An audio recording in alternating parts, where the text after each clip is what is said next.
pozdravljeni, začeli bomo kot zmeraj z aktualnimi podatki o številu pozitivnih testov.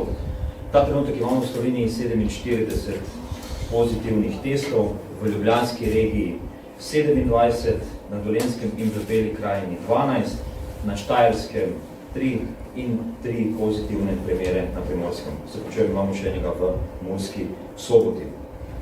Žal številka okuženih narašča, kar smo sicer tudi pričakovali. Danes imamo dve posebni situaciji in sicer imamo okužbo učiteljice v osnovni šoli Frana Albrehta v Kamniku. Ko smo pridobili to informacijo, sem potrdil, da se šola zapre, tako da mislim, da po mojih informacijah šola že zaprta. Več o tem vam bo povedala državna sekretarka na Ministrstvu za šolstvo, gospa Huk. Imamo tudi nove okužbe v Univerzitetnem kliničnem centru v Ljubljani in sicer konkretno na ginekološki kliniki, tako da vam bom tudi prebral ukrepe, ki so bili že zaradi te okužbe izvedeni. Jih je kar nekaj in sicer zapre se levnišče in se izvaja samo ena ambulanta za zdravje nosečnice in pa soba za naročanje. V službi za osebje, ki je negativno oziroma nima znakov bolezni pri delu s pacienti oziroma tesnejšimi stiki, uporabljajo kirurške maske. Prepove se prisotnost očetov pri porodu in obiski očetov v vseh enotah porodnišnice. Ustavljanje, elektivni program, vse urgentne obravnave potekajo na kliničnem oddelku za ginekologijo. Razen že začeti OVPM program in medikamentozni splav, ki se izvaja na kliničnem oddelku za reprodukcijo. Vse doplačniške in samoplačniške ambulante so do preklica odpovedane. Po naročilu epidemiologa so vsi zaposleni, ki imajo soglasje za delo pri drugem delodajalcu, naslednjih 14 dni ne smejo upravljati dela pri drugem delodajalcu.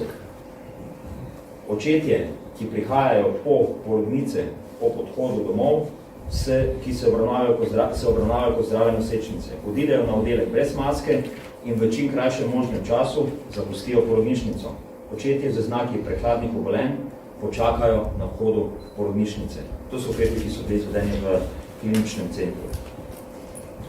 Naslednja pomembna tematika in pa tudi veliko vprašanj, ki v zadnjem dnevu prihaja, so vprašanja o meji z Italijo. Delovna skupina v sestavi Ministrstva za zdravje, Ministrstva za notranje zadeve, policije, civilne zaščite, Ministrstva za javno upravo in Rdečega križa ravno kar zaseda na našem ministrstvu, tako da dokončujemo konkretne ukrepe in pa uredbo o poteku te mejne kontrole, tako da vam bomo kaj več povedali v naslednji, oziroma konkretno povedali v naslednji tiskovni konferenci. Za zdaj pa lahko povem, da Slovenija ne zapira meje z Italijo, ampak pripravljamo ukrepe, na podlagi katerih se bo ob meji z Italijo začel izvajati smiseln in izvedljiv nadzor nad zdravstvenim stanjem potnikov. Kot že rečeno, ravno kar pripravljamo te ukrepe. Na sestanku smo pa dogovorili že nekaj dejstev, ki vam jih lahko povem, da bomo imeli na mejni črti za Italijo 6 kontrolnih točk. To bodo Rateče, Robič, Vrtojba, Fernetiči, Škofije in Krvavi potok. Vse ostale poti se zaprejo. Ceste zaprejo občine, upravljalci cest so dolžni zagotoviti tudi ustrezno signalizacijo za kontrolne točke in zaporo cest. To bo veljalo do sprejetja uredbe in objave v uradnem listu. Kot pa že rečeno, veliko podrobnosti moramo še uskladiti, ekipa dela in tako, ko bomo imeli uredbo pripravljeno, boste seveda z vsebino seznanjeni. Še nekaj dejstev oziroma uredb in pa odredb, ki smo jih sprejeli v preteklih dneh. Spravi, sprejeli smo odredbo o prepovedi dogodkov v zaprtih prostorih nad 500, potem naslednja bila včeraj nekoliko bolj rigorozna, torej prepoved vseh dogodkov nad 100.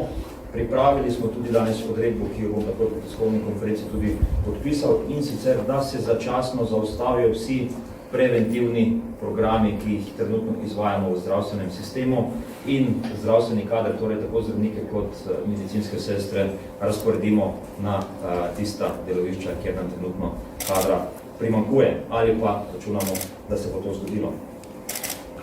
Danes sem poslal aktualnemu predsedniku vlade in novemu predsedniku vlade pismo s predlogom, da nemudoma prevzame vodenje in koordiniranje te krize vlada Republike Slovenije. Saj trenutno stanje namreč presega zmogljivosti in pristojnosti enega ministrstva, to je Ministrstva za zdravje. Letaki, še ta informacija, včeraj smo vas seznanili z letaki, ki bomo distribuirali v vsa gospodinstva. Ti letaki bodo predvidoma do konca tedna v gospodinstvih. Potem še pomembna informacija v zvezi z nabavo zaščitne opreme. Danes je bilo dokončno izvedeno naročilo zaščitnih mask in sicer smo naročili 500 000 mask tipa FFP2 in pa 1 milijon 300 kirurških zaščitnih mask. Toliko mogoče za začetek o trenutnem stanju, potem bomo skušali pomoči na ostalo vprašanje.